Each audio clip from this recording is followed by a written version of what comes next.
Okay, so get this. Picture this, right? A kid, like a really young kid, working in the sand quarries of Cameroon.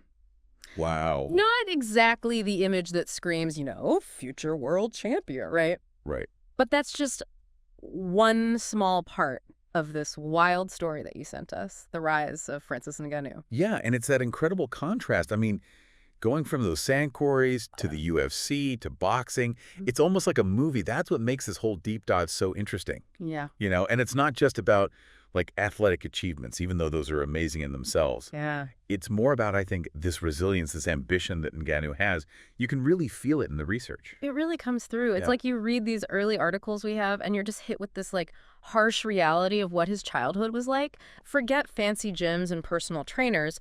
Ngannou's first hard work was, physical labor starting at 10 years old. Wow. To go from that to becoming this global sports icon. Global. Yeah. It's kind of mind-blowing. It really makes you think about that power of the human spirit. Yeah. We hear about athletes overcoming adversity all the time. Right.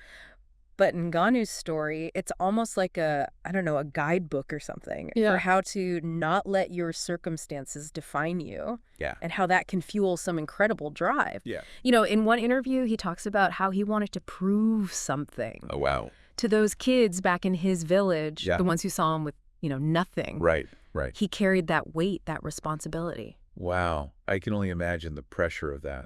And it's not like things got any easier when he left Cameroon either. Right.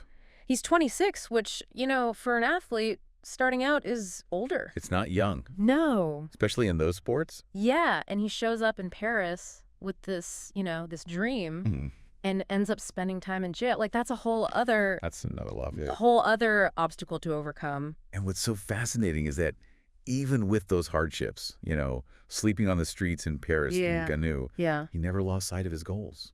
Wow. He had this, just this unwavering belief in himself. Huh. Even when, the entire world seemed to be like, no, Yeah, yeah. And that's when things take a turn, almost like fate. Oh, okay. He meets Didier Carmont, his first MMA coach. Yeah. And that changes everything. Changes everything for him. It's funny. We always hear Ngannou's name and we think MMA. Right. He's synonymous with it. Yeah, this powerhouse, But his initial dream was actually boxing, right? That's right. Yeah.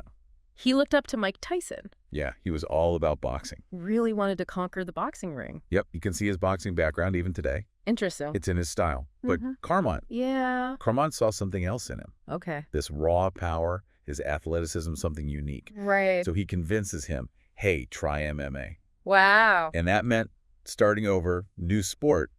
But Ngannou went for it. So he's learning a new sport. Brand new. In a new country, new language, all the challenges of being an immigrant. It's a lot. That just shows you the sheer will of this guy. It really does. It's remarkable. Yep. And, that same determination, that's what got him through those early days in UFC, this meteoric rise, winning those early fights, those performance of the night bonuses. Which are huge. Oh, they're massive. Especially for a new fighter. Yeah, it's not just the recognition, it's the money. And when you're trying to make a name for yourself. Yeah, you need that. You need it.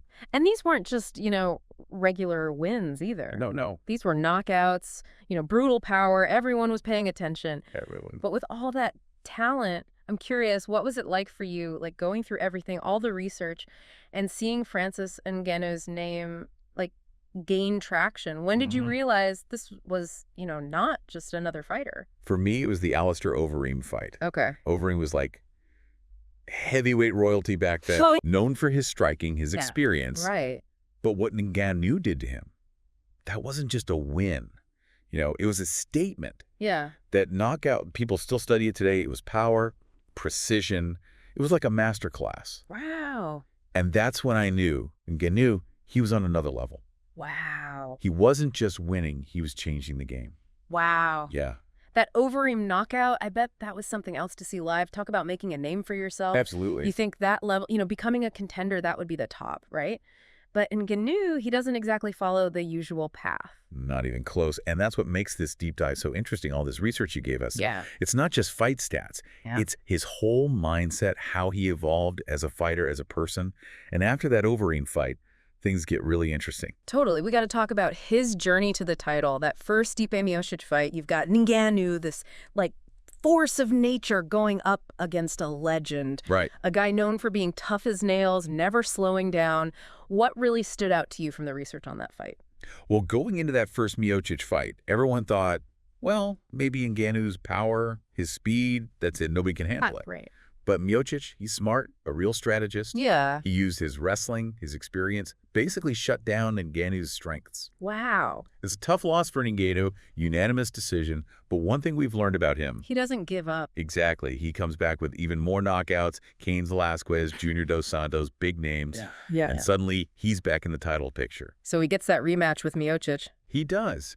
And this time, something's different. There's this new energy around Ngannou. Like he learned from that first fight. He learned, refined his strategy, and then second round, bam, that knockout.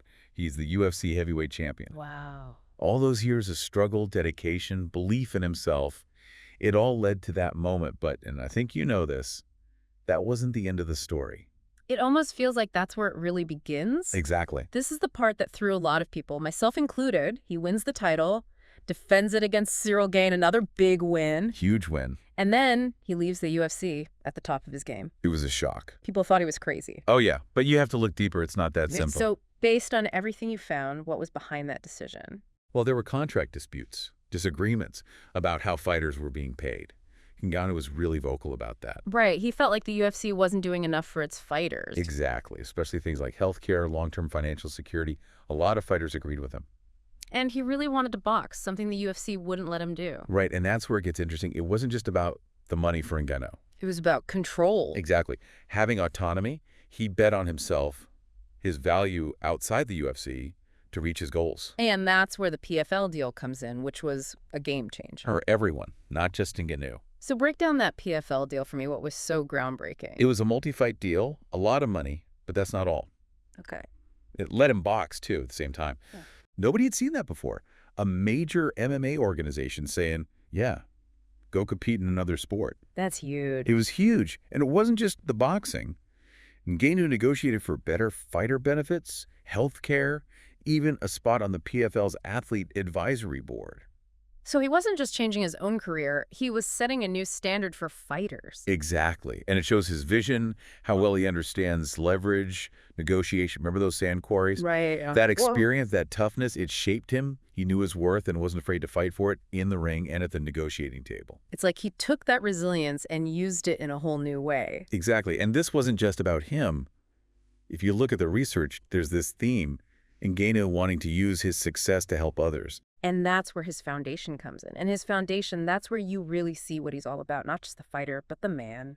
It's true. The Francis Ngannou Foundation, it's all about giving back, empowering kids in Cameroon, giving them the chances he never had.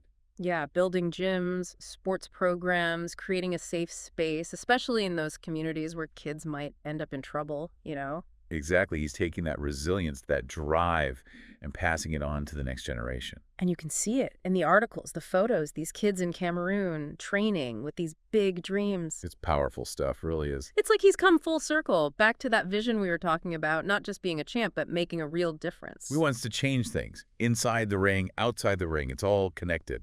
He's not afraid to shake things up, that's for sure. Walking away from the UFC, fighting boxing legends like Fury and Joshua. Bold moves, no question. Definitely part of a bigger plan, wouldn't you say? Oh, absolutely. Calculated risks. He knew what he was doing, didn't win them all. That Fury fight, that was a tough one. Yeah, that split decision had to sting. But even in losing, he showed he could hang with the best. He's proven that time and time again, that drive, always evolving, learning from every fight, win or lose, that's something we can all learn from.